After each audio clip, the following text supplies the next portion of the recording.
আজ বন্ধুরা আমরা বেরিয়ে পড়েছি পৃথিবীর সপ্তমতম আশ্চর্য তাজমহল দেখার উদ্দেশ্যে। তো ভীষণ এক্সাইটেড, অনেক দিনের স্বপ্ন আজকে পূরণ হচ্ছে। তো চলো দেখো তাজমহলে চলে এসেছি। কি বন্ধুরা তোমরা তাজমহল দেখবে? তো আমি জানি তোমরা অবশ্যই তাজমহল দেখবে। তো চলো তোমাদের জন্য ভিডিওটা খুব সুন্দরভাবে সাজিয়েছি, আশা করছি তোমাদের খুব ভালো লাগবে। তো সঙ্গে থাকো।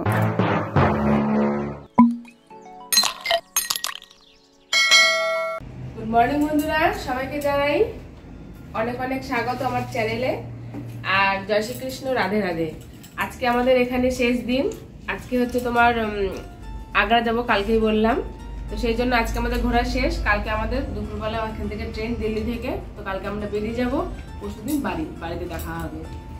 আর সকালবেলা অনেক সকালে ঘুম থেকে উঠেছি, অনেক সকালে মানে 7টা, বুঝতে পারছো, বেড়াতে এসেছি। আর উঠে স্নান টান সমস্ত কিছু হয়ে গেছে, রেডি হয়ে গেছে। আজকে এটা পরে আজকে যাব আমি তাজমহল। তো দেখাচ্ছি তোমাদের ড্রেসটা আমি কেমন। এই দেখো, এটা পরে যাব। আর সকালে তোমার দাদা ভাই দেখো খাচ্ছে, মুড়ি খাচ্ছে, বাসমতি চালের সেই চাল ভাজা বাড়ি থেকে নিয়ে এসেছিলাম।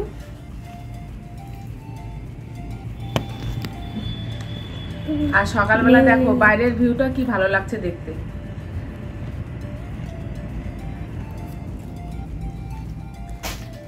তো আমরা রয়েছি 3 তলাতে। তো যাই হোক, এখনকার মতন এইটুকুই। আর একদম আমাদের গাড়ি চলে আসবে এক্ষুনি। আর দেখা হচ্ছে তোমাদের একদম তাজমহলে গিয়ে। তো সঙ্গে থাকো, দেখতে থাকো। তো বন্ধুরা আমরা একদম রেডি। তো দেখো তোমার দাদা ভাই ছেলে ওরাও রেডি হয়ে গেছে। তো এক্ষুনি বেরোবো আমরা, সবাই রেডি। আর আমার ব্যাগও নেওয়া হয়ে গেছে, একদম রেডি। আর নিচে কিন্তু আমাদের গাড়িও চলে এসছে। ওই দেখো বন্ধুরা, ওটা আমাদের গাড়ি দাঁড়িয়ে রয়েছে, ওটা যাবো আমরা। আজ বন্ধুরা বেরিয়ে পড়েছি পৃথিবীর সপ্তমতম আশ্চর্য দেখার জন্য। তো চলো তোমাদেরকেও সঙ্গে নিয়ে যাবো। তো বন্ধুরা আজ আমরা চলে এসেছি শাহজাহান ও মমতাজের প্রেমের সেই ঐতিহাসিক নিদর্শন দেখতে। দিল্লির রাজধানী নিউ দিল্লি থেকে প্রায় 200 মিটার দূরে এই আগ্রা। তো দেখো সেখানে চলে এসেছি আমি, ভীষণ এক্সাইটেড। ভেতরে যাব। তো তার আগে আমরা একটু টিফিন করে নেব, কারণ এখন সকাল 10টা বাজছে। তো দেখো টিফিন করার জন্য চলে এসেছি একটা একদমই তাজমহলের একটু পাশেই দোকানটা, রাস্তার ওপরেই। তো খুব সুন্দর দোকানটার খাবার দাবার। তো চল দেখো আমরা সবাই বসে পড়েছি খেতে। আর এখন সকালে বেশি ভারী খাবার খাবো না, হালকা কিছুই খাবো। তো আমরা 2 রকম খাবার আমরা অর্ডার করেছি। তোমার দাদা ভাই আর আমি খাবো তোমার ধোসা, আর ছেলে খাবে ছোলে ভাটুরে। তো এই হচ্ছে আজকে আমাদের সকালের টিফিন। আর একটু দেরি হচ্ছিল খাবারগুলো দিতে, মানে একদম গরম গরম আমাদেরকে তৈরি করে দিচ্ছিল। তো সেই জন্য একটু দেরি হচ্ছিল, কিন্তু দেরি হলেও কথায় আছে না যে অপেক্ষার ফল মিষ্টি হয়, ঠিক সেরকমই আমাদের একটু দেরি হয়েছিল। কিন্তু এখানকার দেখো যে লুচিগুলো মানে কি বড় বড় একটা সাইজের। আর তারপরে তোমার আর ধোসাটাও কিন্তু খুব সুন্দর ছিল খেতে, দুটোই একদম টাটকা। আমরা তো সবাই খুব তৃপ্তি করে খেয়েছি। তো বন্ধুরা আমরা চলে এসেছি অনেক দিনের স্বপ্ন পূরণ করতে আজকে, সেটা হচ্ছে তাজমহল দেখতে আগ্রা। তো সেই জন্য দেখো চলে এসেছি আমরা সবাই মিলে একসঙ্গে। তো তোমার দাদা ভাইরা একটু বাথরুমে টয়লেটে গেল। তো আমাদের এদিকে হচ্ছে তাজমহল যেতে হবে সোজা।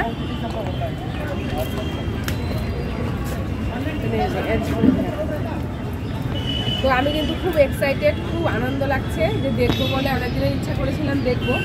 তো আজকে ফাইনালি সেই স্বপ্নটা পূরণ হচ্ছে। তো চলো তোমাদেরকেও সঙ্গে নিয়ে যাবো। ভেতরে ফোন অ্যালাউ নেই, যেটুকু সম্ভব সেটুকু তোমাদেরকে দেখাবো। তো সঙ্গে থাকো, দেখতে থাকো, আশা করছি তোমাদের খুব ভালো লাগবে। তো অনেকটা হাঁটতে হচ্ছে। আমরা এখনো টিফিন করে ঢুকলাম, কিন্তু টিকিট করিনি এখনো। কিন্তু প্রচুর ভিতরে অনেকটা হাঁটতে হচ্ছে। কোনো অসুস্থ মানুষ হলে এখানে ঢুকতে পারবে না। আমরা সুস্থ, তাই অসুস্থ হয়ে পড়ছি। তো সামনে যাচ্ছি অনেকটা ভিতরে, তারপরে টিকিট। তো একটা প্লাস পয়েন্ট, আমার ছেলের টিকিট লাগবে না, নাকি? দেখো যে আমরা হাঁটছি 3 জনাই। তো আমরা তো দেখতেই পাচ্ছ সবাই মিলে হাঁটছি। এবার 2 পাশে যে তোমরা বাগানটা দেখছো, এটাকে বলা হয় শাহজাহান গার্ডেন। তো মানে প্রচুর গাছপালা রয়েছে, অনেক অনেক গাছপালা রয়েছে, একটা জঙ্গলমহলই বলা যায়, তাজমহল না বলে। তো যাই হোক, এবার চলো আস্তে আস্তে ভেতরে দেখে চলে এসেছি অনেকটাই। এখানে টিকিট কাউন্টার, এমনি সাধারণভাবে টিকিট কাটলে তোমার 50 টাকা, আর আমরা কিন্তু কেটেছিলাম 250 টাকারটা, কারণ আমরা ভেতরটা যাব। তো সেই জন্য তোমরা এবার মানে 2 রকমভাবেই কাটতে পারো, যার যেটা ইচ্ছা। তো এবার দেখো এখানে চেকিং হচ্ছে। এখানে কিন্তু খুব সাবধান বন্ধুরা। এখানে একটা ঘটনা ঘটেছিল, তোমাদের সঙ্গে শেয়ার করি। আমার ব্যাগে একটা বিস্কুটের প্যাকেট ছিল। তো সেই প্যাকেটটার জন্য আমাকে প্রচুর হেনস্থা হতে হয়েছিল। তো যাই হোক, তোমরা কিন্তু সেই জিনিসটা করবে না, বিস্কুটের কোনো প্যাকেট নেবে না, কোনো ব্যাগই নেবে না, সবথেকে ভালো হয়। কিন্তু ফোনটা নিতে পারো, কিন্তু ফোন অ্যালাউ আছে, কিন্তু তোমরা কোনো ব্যাগ কিছু নেবে না, তাহলে ভালো হবে, তা না হলে কিন্তু তোমাদের খুব অসুবিধায় পড়তে হবে। তো যাই হোক, এবার দেখো আমরা ভেতরের দিকে যাচ্ছি। এটা হচ্ছে গেট, চারোদিকে তোমরা হয়তো ভাববে যে আমরা তাজমহলে ঢুকে গেছি, এখনও কিন্তু আমরা তাজমহলে দেখা পাইনি, অনেকটাই হাঁটার পথ। আর এটা হচ্ছে মেন গেট। তো দেখো মেন গেটটা কত সুন্দর আর কত উঁচু, মনে হচ্ছে প্রায় 5-6 তলার উঁচু হবে, এত উঁচু। আর দেওয়ালগুলো কতটা মানে মোটা আর কি, প্রাচীরটা। তো যাই হোক, এখন ভেতরে যাচ্ছি, খুব এক্সাইটেড, কখন দেখবো সেই তাজমহল, অনেক অপেক্ষা করার পর আর কি দেখতে পাবো। তো ভেতরটা দেখো কি সুন্দর এটা করা, আর এটা কিন্তু লাল বেলে পাথর দিয়ে তৈরি করা হয়েছে। তো এইবার বন্ধুরা ফাইনালি চলে এসেছি তাজমহল দেখতে।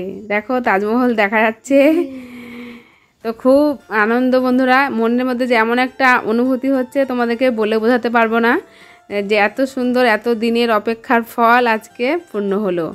তো বুঝতেই পারছো জিনিসটা কতটা আমি এক্সাইটেড ছিলাম। তোমরা হয়তো যারা এসছো তারা বুঝতেই পারবে, আর যারা আসোনি তারা বুঝতে পারবে না, আর যারা এসছো তারা তো অবশ্যই বুঝতে পারবে যে এখানকার আসার যে অনুভূতিটা সেটা ভাষায় প্রকাশ করা যায় না, আর এটা তো ভিডিওর মাধ্যমে প্রকাশ করা যাবেও না। তো যাই হোক, তোমরা সব দেখতে থাকো আর তোমাদেরকে সুন্দরভাবে দেখাবো, তাহলে বুঝতে পারবে। আজকে কিন্তু ভীষণ রোদ, আজকে মনে হচ্ছে টেম্পারেচারটা অনেকটা বেশি, আর রোদের তেজ প্রচণ্ড। আমরা তো নিচে যে নেমে এতটা হেঁটে যাব তাই ভয় পাচ্ছিলাম। তো ওখান থেকেই ওপর থেকেই অনেক ছবি টবি তোলা হলো, ভিডিও করা হলো। এবার আস্তে আস্তে ভেতরের দিকে যাব। তো অনেকে কিন্তু এই জায়গাটায় দেখি কেউ মানে স্লো মোশনে হাঁটে, কেউ বিভিন্নভাবে ভিডিও করে, অনেকের ভিডিও দেখেছি। তো সেরকম আমরাও অনেকভাবেই ভিডিও করেছি, তো তোমরা পরপর সবই দেখতে পাবে। এবার তোমাদেরকে বলি, এই তাজমহলের সম্বন্ধে কিন্তু আমি বেশি কিছু জানি না, তবে যেটুকু জানি সংক্ষেপেই বলছি, কারণ এত কিছু বলা এই ছোট্ট ভিডিওর মাধ্যমে সম্ভব নয়। কারণ আজকে আমরা আরও অনেক কিছুই দেখব, পুরো আগ্রাটা আজকে কমপ্লিট করব।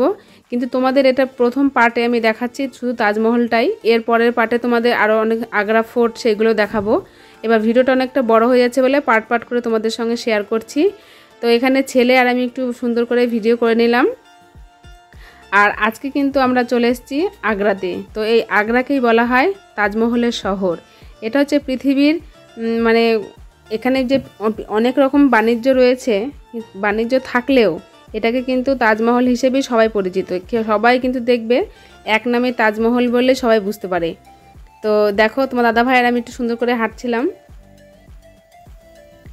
আর শাহজাহান আর মমতাজের যে প্রেমের কাহিনী, এটা কিন্তু সবাই জানে, এটা আলাদা করে বলার কিছু নেই। শাহজাহান কিন্তু মমতাজের জন্যই এই তাজমহলটা তৈরি করেছিল, কিন্তু তৈরি করেছিল মারা যাওয়ার পর, মারা যাওয়ার আগে তৈরি করলে মনে হয় আরও বেশি ভালো হতো। তো যাই হোক, এটা হচ্ছে আমাদের ভারতের রাজধানী নিউ দিল্লি। নিউ দিল্লি থেকে প্রায় 200 মিটার দূরে এই অবস্থিত এই আগ্রা। আর এই তাজমহলের যে পরিবেশ সেটা হচ্ছে একদম মনোরম পরিবেশ, খুবই একটা ভালো। তার কারণ হচ্ছে এটা যেহেতু যমুনা নদীর তীরে অবস্থিত, সেই জন্য এর পরিবেশটা আরও বেশি সুন্দর, আরও বেশি মানে ঠান্ডা, সব কিছুই ধরো আর কি। আর এখানে যে দেখতে পাচ্ছ তাজমহলটা, এবার কিন্তু আমরা উপরে উঠে গেছি। তোমরা এখানেও টিকিট কাউন্টার রয়েছে। তোমরা যারা মনে করছো যে 50 টাকার টিকিট কেটেছি উঠতে পারবো না, কিন্তু এখানেও টিকিটের ব্যবস্থা রয়েছে। এখানে আবার 200 টাকা দিয়ে কাটলে তোমরা তারপরে ঢুকতে পারবে এখানে ভেতরে আর কি, যেখানে শাহজাহান আর মমতাজের যে কবরস্থানটা আছে সেই জায়গাটা দেখতে পাবে। আর আমরা কিন্তু ঢোকা মাত্রই আমাদের এগুলো কিনে নিয়েছিলাম। এগুলো পায়ে পড়তে হবে, কারণ ভেতরে সবটাই সাদা, তো সেই জন্য ওখানে মানে ধুলোবালি নোংরা সেটা হবে না, তো সেই জন্য এটা জুতোর মধ্যেই পড়তে হবে, জুতো খোলার দরকার নেই। তো দেখো আমরা এটা 10 টাকা করে কিনেছিলাম, কিন্তু পরে আবার দেখছি এটা 5 টাকা করেও পাওয়া যাচ্ছে। তো যাই হোক, তোমরা যেমন সেমন কিনে নেবে তোমাদের সুবিধা মতন। এবার দেখো আমি পরে নিয়েছি, আমরা সবাই পরে নিয়েছি, দেখো ছেলেও পরে নিয়েছে। এবার ভেতরে যাব। আর এখানে হচ্ছে কিন্তু একটা যারা অতিথি তখনকার দিনে আসতো সেই সমস্ত মানুষদের জন্য এটা হচ্ছে মেহমানখানা। তো আর এখানে যত এই যে তাজমহলটা তৈরি হয়েছে, সেই তাজমহলের যত কর্মচারীরা ছিল তাদের জন্য কিন্তু শাহজাহান মানে আমরা যখন ঢুকলাম 2 দিকে কিন্তু তাদের জন্য থাকার ব্যবস্থা ছিল। এবার তাজমহলটাকে একটু ধরে একটু মানে আরও একটু অনুভূতিটা বুঝতেই পারছো, মনের আবেগটা একটু আলাদাই একটা আবেগ। একটু ধরে দেখে নিলাম। এবার আস্তে আস্তে ভেতরের দিকে যাচ্ছি। ফোন তো অ্যালাউ নেই ভেতরে তোমাদের দেখানো, তো তবুও যেটুকু সম্ভব সেটুকু তোমাদেরকে দেখাবো। এটা কিন্তু সিঁড়ি দিয়েই উপরে উঠতে হয়, তারপরে দেখতে হয় আর কি। আর এখানে দেখতে পাচ্ছ কত সুন্দর একদম সাদা ঝকঝকে একদম পাথর দিয়ে তৈরি। আর এখানে যে পাথর সেটা কিন্তু পাঞ্জাব থেকে যে স্বচ্ছ পাথরটা দেখতে পাচ্ছ এটা পাঞ্জাব থেকে আনা হয়েছে। চীন থেকে যে সবুজ পাথরগুলো দেখছো সেগুলো চীন থেকে, আর তিব্বত থেকে হচ্ছে নীল পাথর, আর শ্রীলঙ্কা থেকে আনা হয়েছে নীলমণি। এখানে কিন্তু টোটাল 28 রকমের পাথর রয়েছে। তো এবার দেখো ভিতরের দিকে ঢুকছি, কি আরও বেশি এক্সাইটেড যে শাহজাহান আর মুমতাজের যে কবরস্থানটা সেটা দেখবো, বুঝতেই পারছো। তো চলো, এখানে তো ভিডিও অ্যালাউ নেই, তোমাদের দেখানো সম্ভব হবে না। তো বাইরে এসে তোমাদেরকে দেখাবো, মানে বলবো যে কেমন দেখলাম। এবার দেখো আমরা দেখে কিন্তু বাইরে মানে পিছন দিকে বেরিয়ে এসেছি। এটা হচ্ছে যমুনা নদীর পাড়েই একদম, তো সেই দিকটা এসেছি। আর এটা কিন্তু তোমার 1632 সালে এই শাহজাহান যে তার প্রিয় তাজমহল তার কাজটা শুরু করেছিল, আর সেটি শেষ হয়েছিল 1653 সালে। আর এটা কিন্তু যে বললাম মমতাজের মৃত্যুর পরেই এই তাজমহলটা তৈরি হয়েছে। মমতাজ আর শাহজাহানের যে তাদের যে সম্পর্কটা সেটা 19 বছর ছিল, আর 14 নম্বর সন্তান হওয়ার সময় মমতাজ মারা যায়। তো তার পরের বছরই মানে 1631 সালে তিনি মারা গেছিল, আর তারপরেই 32 সাল থেকে কিন্তু এই তাজমহলটা শাহজাহান শুরু করেছিল। তো যমুনা নদী মানে তাজমহলের ওপর থেকে যে যমুনার যে ভিউটা সেটাও কিন্তু আমাদের অসাধারণ লাগলো দেখতে। তো সত্যি দেখার মতন দৃশ্য। আর এটা এই যমুনা নদীর মানে যমুনার তীর থেকেও কিন্তু এই ভিক্টোরিয়াতে ঢোকা যায় আর কি। যাই হোক, আজকের ভিডিওটা তোমাদের কেমন লাগলো অবশ্যই জানিও।